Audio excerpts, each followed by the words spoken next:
Hi, how are you? You ready for some scary stories? Are you going to protect us? Yeah. You're going to protect us? Yes, thank you.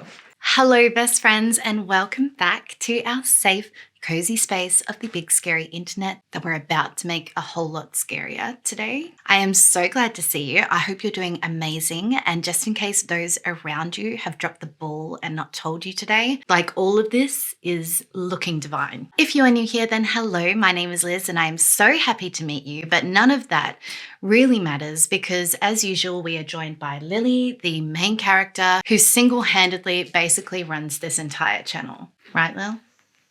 Yeah. Yes, you are the main character. I know. But welcome back once again to Come Scroll With Me, where we put the social back into social media. Today we are headed back to the creepy side of Reddit because you guys really seemed to enjoy it last time. We're going to be visiting r/Let's Not Meet as well as r/Creepy Encounters again. And we're also going to be visiting r/True Scary Stories. So with all of that said, let's dive right into our first story from Creepy Encounters titled Taken Away by Kind Strangers. So the OP of this post is a female and she says, so this story took place when I was 12. It is more than half my lifespan ago, but I still get uneasy when thinking back to it. I tried to block it from my mind and not guess as to what could have happened if not for two kind strangers. I was walking home from school one day. 4-kilometer walk along a busy road. I was walking alone. However, at one of the intersections I crossed, there was a tall, dirty-looking man that noticed me. I would guess his age was early 30s. Being a kid back then, I struggled telling the age of adults. Yeah, pro tip as someone who is around kids a lot, never ask them how old they think you are because chances are you will be offended by the answer. He started following me and trying to strike up a conversation. He kept telling me that I was beautiful and that he wanted us to be friends. He asked me where I live and if my parents would be home. He asked me so many questions, but I tried to just shrug him off and be polite. I didn't answer any of his questions, just increased the pace at which I walk. Yeah, so this is already terrifying. I don't care what anyone says. There's no legitimate reason for a man in his 30s to be pursuing a friendship with a 12-year-old girl he's encountered in the street. When we were nearing the block on which I lived, I started becoming really uneasy. He wanted to follow me home and I did not want him to. He gave off a weird vibe because adults did not usually speak to me that way. The only way I could get rid of him would be to give him my cell phone number and agree to answer when he calls. Because this situation made me uncomfortable, I gave him a fake number and hightailed it out of there. Thank God. A few months passed without me running into that man again, so I completely put this out of my mind. He was probably just some random weirdo. However, as you can guess from here, things did not stay that way. One day, approximately 4 months later, I found myself walking home after school again. I will admit I wasn't paying much attention to my surroundings. That was until I heard what sounded like footsteps running up behind me. I reflexively turned to look around, and it was that same creepy man I had encountered before. He slowed his pace as he reached me, but was yelling the entire time. He figured out I had given him the wrong number, and he was furious. He kept yelling and yelling that I think I am better than him. That is why I gave him a fake number. I was terrified in that moment as he was very angry. I was afraid he was going to hurt me, but couldn't grab the attention of any motorists. I speed walked to the closest petrol station, which was luckily not too far, with him following behind me, still yelling the entire time. When I got to the petrol station, I immediately got the attention of two burly men standing next to their pickup truck. They must have seen the terrified look on my face and the man following behind me as they immediately ran over to ask if I was all right. I was too scared to speak, just shook my head frantically as I tried to get behind them.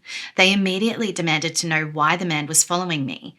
He fed them some BS line about being my brother. I just silently kept shaking my head. I guess they figured out what was happening at this point and they started yelling at the man, accusing him of something. I did not stay to find out. I took the opportunity of him being distracted to start running away. The man noticed that I was leaving and tried to take off after me. The burly men really took offense to this as they immediately tackled him and threw him in the back of their pickup. He was screaming at this point. They sped off with the guy at an inconceivable speed right past me and just kept going. I was was happy they took him away, but I did not stop running until I reached home. I had no idea what to make of this entire exchange, but it really shook me.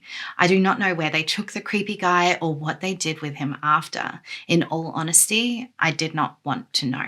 I told my parents and altered the route I walked home from school. I never saw him again, and I'm thankful for that. Even though I could not say what I needed in that moment, those two kind strangers saw that I was in distress and dealt with it for me. Even after all these years, I still remember the sheer terror and then relief when they took him away. Wow. Firstly, OP, I'm so happy that you made it out of that terrifying situation safe and unharmed. And secondly, I'm so sorry that you had this experience that probably had such a big impact on the rest of your childhood and maybe even beyond that. The thing with the fake number was so clever as well. I don't think I would have been able to think that quickly at just 12 years old. This whole thing though is so scary, and my son is definitely getting the stranger danger talk again tonight for like the millionth time in his life. Moving on, next from r/let's not meet, we have a story called I Really Should Have Just Gone Home. So this story is a few years old, but I just found out about this sub today, and whenever I tell this story to people, the reaction is always some variation of holy fuck. At the time of this story, it's mid-October. I'm 20 years old and a senior in college. I got out of class at 9 p.m. and headed downtown in my college town to see about an open mic thing that was supposed to be happening at a hookah lounge. Do you say hookah or hookah? I need to Google it real quick. How to pronounce hookah? Hookah. Hookah. Hookah. Hookah. I can do that. Hookah. Hookah. Okay, thank you. I got out of class at 9 p.m. and headed downtown in my college town to see about an open mic thing that was supposed to be happening in a hookah lounge. And around that time, there was a guy who would play accordion on one of the corners on the main thoroughfare. Didn't find the accordion guy, and either the hookah place was closed or it wasn't an open mic night. Don't quite remember. But as I'm walking back down one of the main streets in downtown that heads back onto campus, I came across this very drunk woman begging two other women for a ride home. I think the girls were getting into an Uber or they didn't have space or something.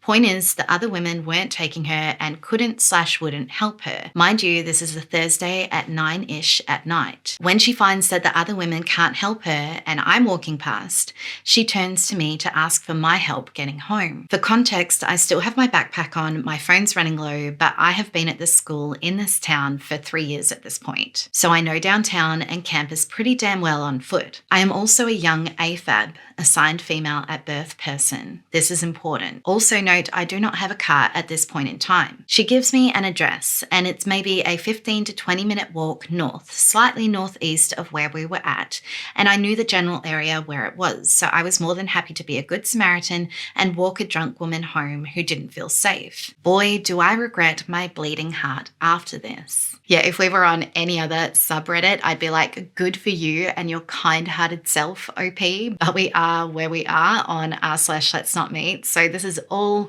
obviously about to go downhill. She's incredibly thankful and overjoyed that someone is willing to help her get home. The route we were going to take was super straightforward and I knew exactly where I was in relation to the rest of the town. She says that she has to pee really badly. I reassure her it won't be that long and she'll be back at her place. She says that she was out with her boyfriend and he left her at the bar, alone, drunk, and mad at her about something. Says she's from out of state. I commiserate with her that what he did was shitty. She asks me about what I'm studying. I confided that I was finishing a Bachelor's of Science in Information Technology. She starts talking about her experience with the dark net. She's bemoaning this boyfriend that's at home that I'm walking her back to. She keeps trying to walk with me, like up against my side or slightly behind me. And I'm like, no, walk slightly ahead of me or keep some space. She has a dermal piercing on her cheekbone that's hard to miss.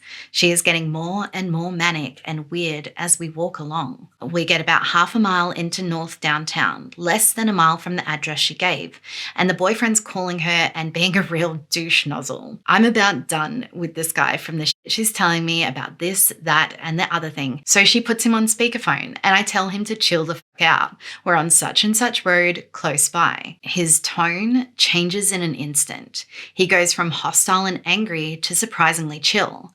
I may be neurodivergent, but that threw up a million more red flags for me. And she starts saying that I'm going to have a good time at their house. Oh my goodness, so many red flags. I'm looking for an exit. Every bone in my body is screaming at me to get out of this situation. We get to the end of this road, which coincides with an intersection that has a gas station. I say, hey, let's stop here to use the bathroom. She says that she doesn't have to use the bathroom anymore. Oh, so just magically she doesn't need to pee anymore? This is getting so ominous. I'm scared shitless. I tell her, well, maybe you don't have to, but I do, which was true. We go into the gas station. I head immediately to the bathroom and text one of my friends asking if she was working and if she could pick me up or if I needed to call the campus Safe Ride Home program. A friend says it'll be a minute if I'm willing to wait. I agree to wait. I come out of the bathroom and this drunk woman, if she were ever actually drunk to begin with, has vanished. Nowhere in the store, nowhere outside that I cared to look.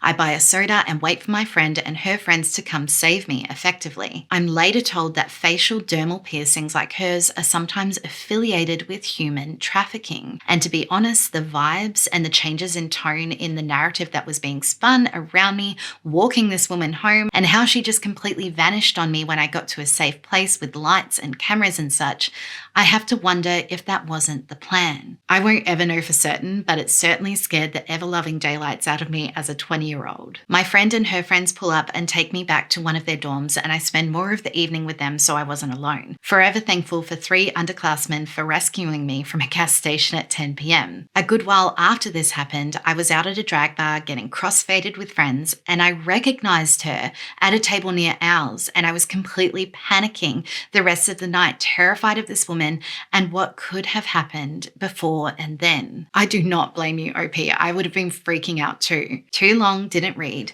Be careful of who you offer help to and have safety precautions in place first so you don't potentially get murked.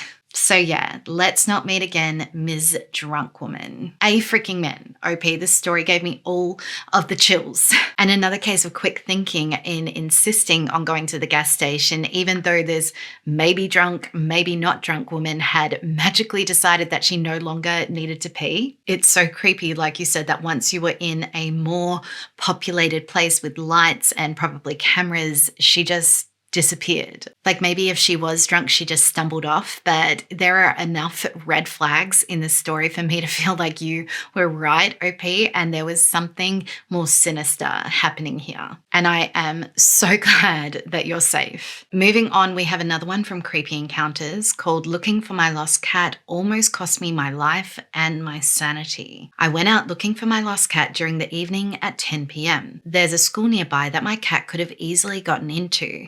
There were 2 guards on duty that night, and I decided to ask them if they had seen my cat and if they were able to give me a call. I gave one guard my number, so I went back home, and not even 5 minutes later, I received a missed call from this guard. I call him back and he says there's 4 cats in the school, but he doesn't know if one of them is mine, so I go back there to check it out. I already don't like this. As I arrive there, I ask the guard if any cat fits my cat's description, and he says he doesn't know as it's dark and they don't have a flashlight. But why do they not have a flashlight if they're supposed to be guarding the school at night? The other guard seems to be occupied on his phone, only looks up once or twice. So the other guard says I should come in and have a look if my cat is there, so I go into the school alone. I don't see any cats anywhere. He keeps saying maybe they went further down into the school where it's not a well-lit area, and this guy starts to walk closer to me. The other guard went patrolling down the school, but I couldn't see him. Anyways, I couldn't find my cat, and then this guard kept staring at me. I told him I have to go back home as it's getting late and I'll look tomorrow. He kept insisting that I stay, and then he grabbed a plank in the dark and was holding it. This immediately gave me a bad vibe. A bad vibe? I don't know if OP is just like understating things, but I personally would have probably peed my pants at this point. I just wanted to get out of there and fast. I told him I have to go and I can't stay here looking for my cat. He said something in another language to the other guard that came up the school. I'm not sure what they said. Anyways, I walked up the school near the gate. The guard then pulled my hand like he didn't want me to go. What the hell? And I'm like, I have to get home. I told him to open the gate as it was locked, and then he said I must wait here and then he will go get the keys.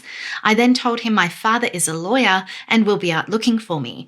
All of a sudden, he grabs the keys out of his pocket and opens the gate. So he had the keys and lied about it to keep you there. OP, you need to run. This guard had other intentions. He lied and then got chicken shit, but still he didn't seem fazed by that. He kept asking me when I'm coming back there, and I said I'm not. The other guard came up and asked me if I have children, and I said no. Then he said, why not?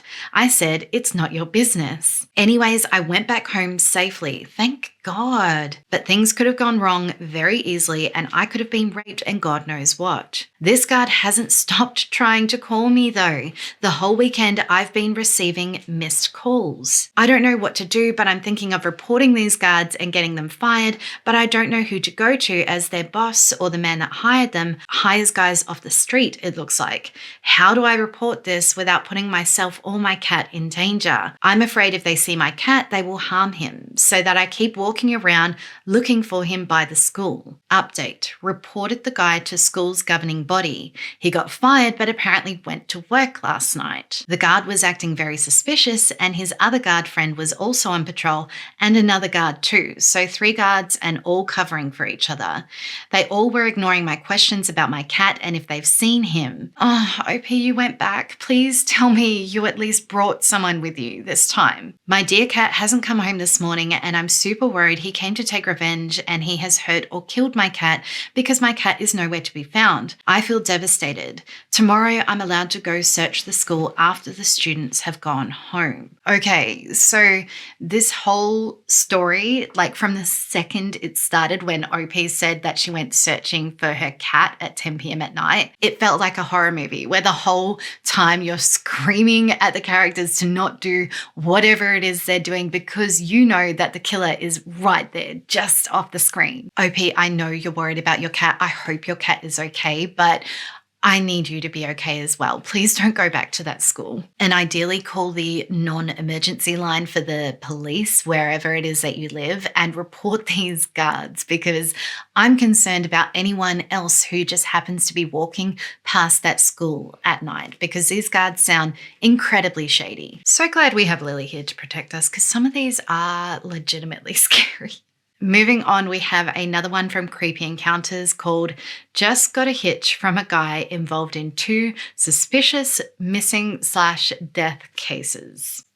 This just happened, and I think this community will enjoy hearing about it. So my boyfriend and I are currently hiking the Pacific Crest Trail in California. It's extremely common to get hitches along the trail, and most people who live in towns bordering the trail are fairly kind, safe-seeming folk. Emphasis on seeming. Well, today we found ourselves a little lost after trying to take a less traveled alternative trail to avoid the snow-covered main trail. After lots of struggle and practically bushwhacking, wow, I thought bushwhacking was mainly an Australian term, but clearly I'm wrong. I know I'm wrong, okay? I know. We made our way down the hill and ended up accidentally on someone's property. This property is big. It's a large ranch with a few different buildings. We tried to skedaddle as fast as possible off the property, but one of the ranch dogs saw us and the owner came up in a golf cart. I explained that we accidentally got lost hiking and apologized, and he said it happens often and he was super understanding. He asked if we wanted a ride into town since he was about to leave anyways. Given how common hitching is on trail and how nice he was, we accepted and he drove us to town. On the ride there, he told us he used to be in the DEA and had participated in more shootouts than people fighting in the army. Weird, but okay. Didn't think much of it. I noticed my boyfriend was really quiet though and thought it was odd. As soon as we hop out of the car, my boyfriend grabs our backpacks and tells me to check my phone. He had sent me an article about the guy we had just got a ride from and how this guy was involved in his girlfriend's disappearance and a suspicious death on the ranch property not too long after. Oh my God. Apparently, his girlfriend went missing 2 weeks after signing property transfers of her ranch over to him, as in the ranch you had stumbled onto. That could be considered suspicious timing. I know, it's suspicious, right, Lil?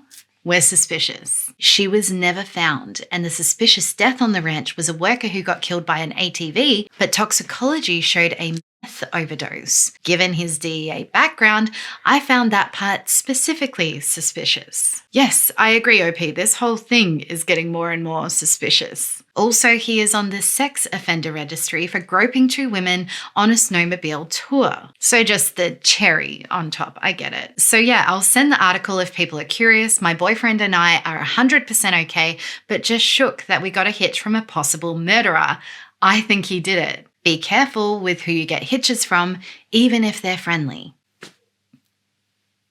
Okay, so I just went on like a 20-minute solo deep dive because OP didn't put any links to articles in the comments because she didn't want to be banned from the sub. But when someone named this guy in the comments, she confirmed that that's the guy that gave them a ride. OP said that once her and her boyfriend got in the car, her boyfriend Googled the name of the ranch, and when he did, all these articles popped up with the guy's name and picture about his missing girlfriend and the ranch handler, who, by the way, the man in question was in a relationship at the time of her death. And there is a whole bunch more. I will include a link below if you're interested in looking further into this story and this man who allegedly, maybe, possibly is the man that gave them a ride into town. But can you imagine getting into a stranger's car, which to me is already scary enough, and then finding out all of this stuff about the man behind the wheel? OP said in the comments that her boyfriend didn't let her know until they were out of the car because he didn't want her to freak out like he probably was. And she said she's glad because she doesn't know what her reaction would have been. But this whole thing is so crazy. OP, I am so glad you're safe, and thank you so much for sharing. Moving on, we have a story from r/True Scary Stories, which is already terrifying because it's called Mannequin in the Basement. I was a toddler, no more than 3 years old, when my family and I lived in a small rented house in Vermont. There are a few things I remember about it: a spiral staircase, a large field, well, my 3-year-old self thought it was large, the cold cement floor in my bedroom, and a part of the house I was strangely drawn to: the basement. I was, and still am, a wanderer, and I also didn't mind being alone. Both of those qualities made the basement a sort of getaway. I wasn't allowed down there by myself, but a handful of times I was able to sneak my way down there. I remember crawling down the stairs like they were a ladder, being overly cautious of falling as I had done before. Sometimes I would hear mumbling coming from somewhere in the basement, but it was too quiet for anything to be discernible. Oh, OP, I already do not like this. When I got to the last step and turned around, I would see her, over in the corner, a mannequin with blonde hair and an expressionless face. All I would think is she looked like the mannequins in JCPenney or Kmart. I never once thought it was odd she was there. Some basements have exercise equipment. We had a mannequin. Years later, living in a different home, I decided to bring this up to my mum. Why would we have a store mannequin in our basement? My mother just gave me a strange look, then laughed and said, "We've never once had a mannequin in any of the places we've lived." To this day, I have no idea what it was that I saw. OP, I have no idea what it was that you saw either. I just know that you gave me goosebumps, and I no longer want to try and think about what it was that you saw. So thank you so much for sharing, but we are just going to move right on. Next, from Creepy Encounters, we have Plenty of Fish and Urban Exploration Do Not Mix Well. About 8 years ago, my girlfriends and I would download Plenty of Fish and meet random guys to take exploring with us. Definitely not the smartest, since we were out in the middle of nowhere, Pennsylvania. I'll be honest here, OP, I've definitely heard of smarter ideas. This one night we met a guy. Let's call him Todd. Todd was an odd guy. He seemed socially distant, and when he slid into the back of my SUV, I instantly got the feeling of regret. We were going to Roni's place, a very interesting place in... Excuse the token Australian while she looks up what WV stands for. West Virginia. I should have known that. We were going to a place called Rooney's Point, a very interesting place in West Virginia. You should look it up if you're into ghost and haunted history. So I just Googled Rooney's Point really quickly, and I'll pop up some pictures for you guys because it looks so creepy and eerie. And you could not pay me enough to visit there at night, especially with a stranger from Plenty of Fish. OP, basically, you are super brave. Todd wanted to stay in the car for a bit to scope out the area while us girls went ahead to explore. Red flag. I was so sure he was going to try and steal my car. We went into the abandoned hospital, and out of nowhere, here comes Todd around the corner. Scared us so bad, we let out a slight scream. Todd started making comments about how his great-grandfather was a security guard at the asylum. It's right next to the hospital. And that his grandfather told him stories about how they would shoot at the sick individuals for fun. He laughed and said, "How much fun would that be?" Not that fun, Todd. We continued to explore, and Todd just hung out in the background. We eventually left, and Todd insisted on sitting behind me in the car. We needed gas, so I started driving to the nearest gas station. Maybe 2 minutes up the winding road, I felt his slimy hands creep up and start massaging my shoulders as I'm driving. I kept leaning forward to give him the hint I was not interested. As he is massaging my shoulders, he's telling my friends and I how stupid we are for inviting random strangers out, how we never know who is getting in our car, and how they might hurt us, etc. Okay, so yet another instance when everything in me is screaming at OP to run. Like the killer isn't even off screen now. He's literally in the back seat. He started laughing again, and I will never forget the tone of his voice or the grip of his hands on my shoulders. He said, "Maybe that person's in the car with you right now." OP, I would die. I would be dead. I pulled into the gas station, demanded he get out of the car. He did, and I left him there. We got back home, and my friend went on to Plenty of Fish to block him, but he had already blocked her or deleted his account. We never heard from him again, but we stopped inviting random people to urban explore and ghost hunt with us. Yeah, I bet, OP, I probably would have never left my house again, personally. OP replied to someone in the comments that Todd didn't complain about being ditched at the gas station, like he didn't even say anything as they drove off. He just stared after them, even though he was now stranded at a gas station nearly an hour away from where they had picked him up. So yeah, so terrifying. I'm so glad you and your friends are okay, OP. Thank you for sharing. Next from Creepy Encounters, we have encounter with a stranger at the beach was a lot worse than I thought years later. I never had the stranger danger talk with my parents, and we lived in a small town where I liked and trusted everyone. Starting at age 6, I was taught to commute by public transport alone or with my younger brother. Never thought an adult would harm a child except my grandma, for some reason. To be young and absolutely effing dumb. So OP hasn't said when this story takes place, but I'm guessing we're talking a long time ago, or at least I'm hoping we're talking a long time ago. When I was 11, I was walking alone at the beach when a middle-aged man approached me and asked to take a photo of me. I smiled and he snapped a photo with his little digital camera. Okay, if it was a digital camera, I'm well off then. I thought we were talking like 60s or 70s, but clearly we're talking more 90s/early 2000s. He then asked me to take my shirt off, saying we were at the beach and I would look better in the photo without it. I actually thought it was an appropriate thing to ask, and I obliged and smiled again for the photo. I didn't feel uncomfortable or scared. He tried to make conversation and asked what I like to do. I told him I like to play video games. He told me he has a PlayStation in his room and invited me over to play video games. If the sun wasn't almost down, I probably would have said yes, to be honest. Oh my God. Instead, I said I have to go back to my family's room because it was getting late. He held my shoulder, urging me to come with him. Told him again I can't go with him. He hugged me and said goodbye. I just thought it was weird, the hugging part, not everything else, because I was never really a physical touch kind of person and really liked my personal space.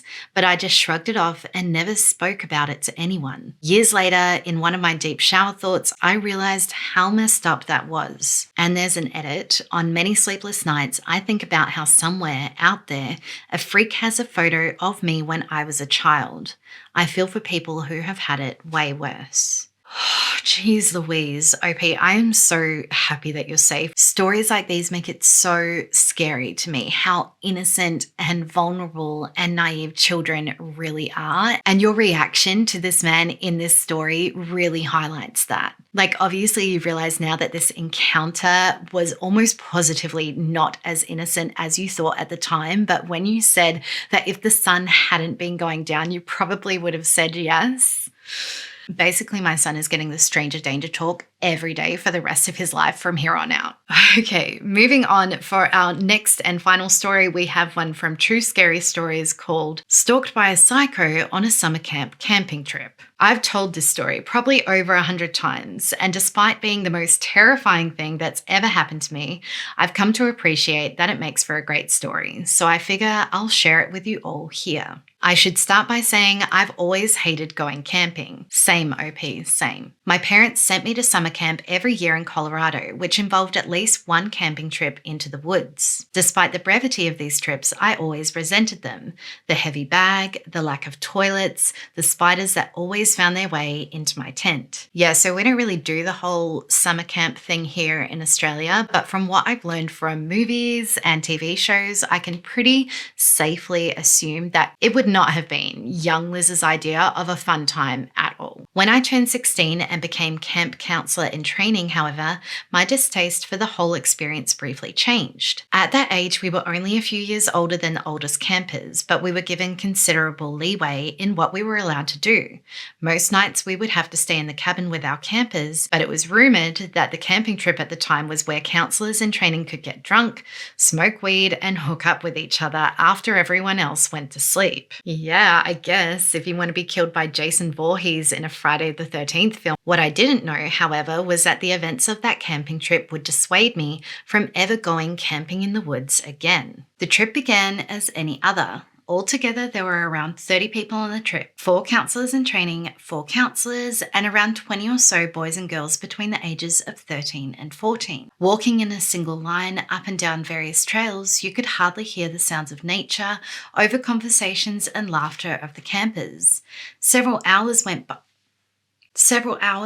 This just confirms my earlier suspicions. After several hours of hiking, young Liz would have been in full-blown panic survival mode. Like, where are we going? I need to call my parents and tell them that I'm dying. Several hours went by and we made our way through a dense marshy area and up a steep incline, populated with evergreens and aspens. I wasn't the most athletic kid, so it was around this point I found myself at the back of the line with one of the other counsellors in training, Jordan, as well as 2 campers who were also struggling to keep up.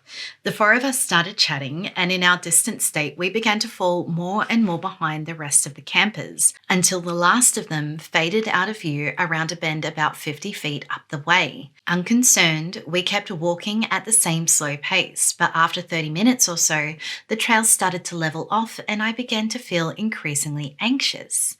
Not only had the rest of the group disappeared ahead of us, but we had entered a stretch of completely dead evergreens, half of which looked scorched by a wildfire and the other half appeared to have been killed by a disease. The eeriness of the landscape was punctuated by a small, derelict cabin sitting in the middle of the scorched forest, but seemingly untouched by the fire that must have spread through the area. This is all sounding very eerie and ominous. Please do not go into that cabin, OP.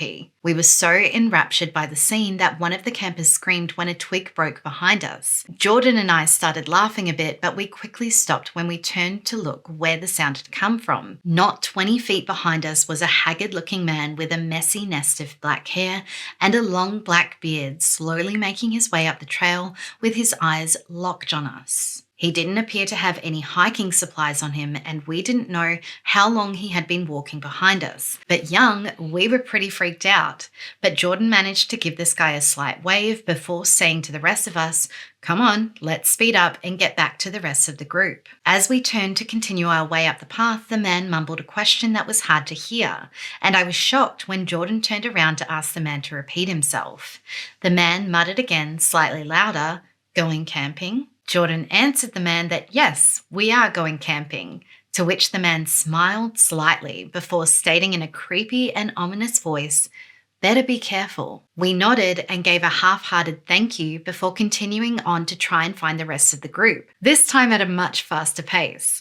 Although the man had been walking up the same trail as us when we saw him, he didn't continue, but instead just stood there in the middle of the trail, watching us as we made our way up the winding path and disappeared from his view. Yeah, probably because he'd been caught following you, right? Finally, we managed to catch up to the rest of the group who had been waiting for us, and we told the adult counselors about our interaction with the man. They just shrugged it off, telling us that the guy probably lived in that cabin and just wanted to know what we were doing near his property. Still, I felt unnerved by the encounter, and when we finally arrived at the campsite, I couldn't shake the feeling that the man had somehow followed us. Eventually, though, I put it out of my mind and managed to enjoy myself a bit. Everyone else had gone to bed, and Jordan and the other counselor in training from the boys' cabin had brought 2 warm Mike's Harders that they had stolen from the counsellor's quarters, and I took out a joint I had stashed away for this exact occasion. To avoid getting in trouble, we decided to hike out into the woods a bit to smoke the joint, and we made our way to the edge of the river where we had washed our pots and pans earlier in the day. The spot was eerily silent, and the thought of the man from earlier kept popping into my head. Assuming I was cold, not anxious, Jordan gave me his blue hoodie, and this prompted one of the other girls to suggest that we switch tents for the night, so I could sleep in the same tent with him and she could sleep in the same tent as the other boy. I had absolutely no problem with this, and after smoking the joint, we made our way back to the tents, which were pitched slightly away from the others, and we discreetly sipped on the Mike's Harders while telling scary camping stories. Some time passed, and one of the boys was in the middle of telling a rather muddled story that he was clearly making up on the spot when he suddenly stopped. In the silence, we could hear what sounded like footsteps crunching on pine needles about 40 feet away, near one of the other campers' tents. As we strained to listen to what was going on, the noises stopped, and even though we assumed it was just one of the campers getting up to go to the bathroom, being stoned and hopped up from the scary stories, we decided to call it a night and go hide in our tents. Jordan followed suit, and we awkwardly made out before eventually going to sleep. I don't know what time it was, but it must have been quite late when I suddenly woke up to the distinct sounds of footsteps walking around near my tent. Shot with adrenaline, I tried to lay as still as possible and quiet my breathing. From the sound, it was apparent that someone was less than 3 feet away from the front of my tent, seemingly pacing back and forth. I turned to wake up Jordan, but I was immediately put at ease when I saw he wasn't next to me. Assuming Jordan was the one I had been hearing, I closed my eyes, and I was just beginning to drift back to sleep when I heard the tent unzip. I felt Jordan lie down next to me, and after a few moments, he put his arms around me and began to spoon me. After nearly drifting off to sleep again, I realized I had to go to the bathroom and muttered something about having to go pee before beginning to unzip my sleeping bag.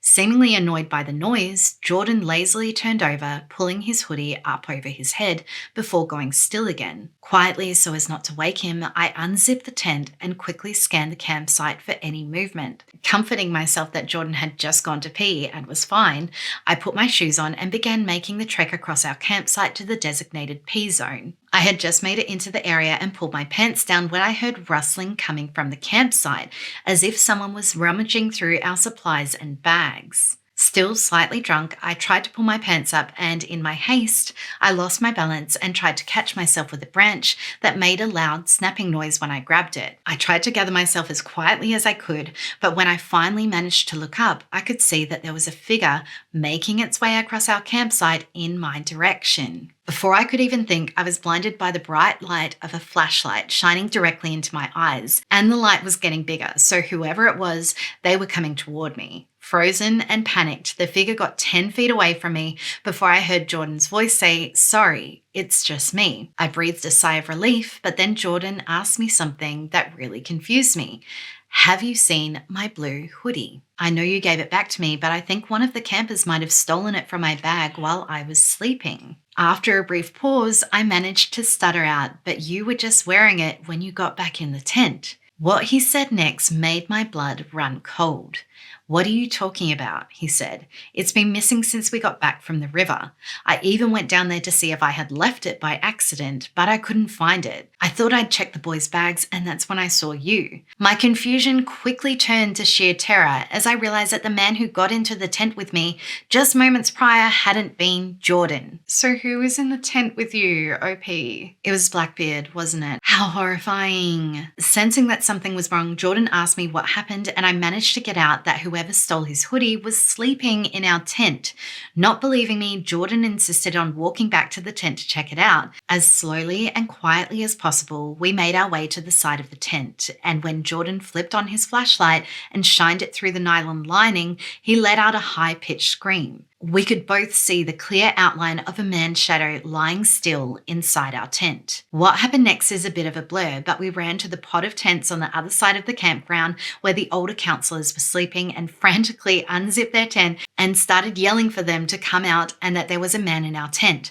I remember panic setting in as our counselors slowly and groggily woke up, but after a bit more frantic yelling, they finally managed to understand the severity of the situation when a commotion broke out on the other side of the camp near our tent. By the time they ran to the scene, however, they only found an unzipped tent and a bunch of our things littered on the ground that the man had apparently knocked over or thrown during his escape. After that, we heard the counselors radioing back to the camp to call the police, and we could tell that they were as scared as we were.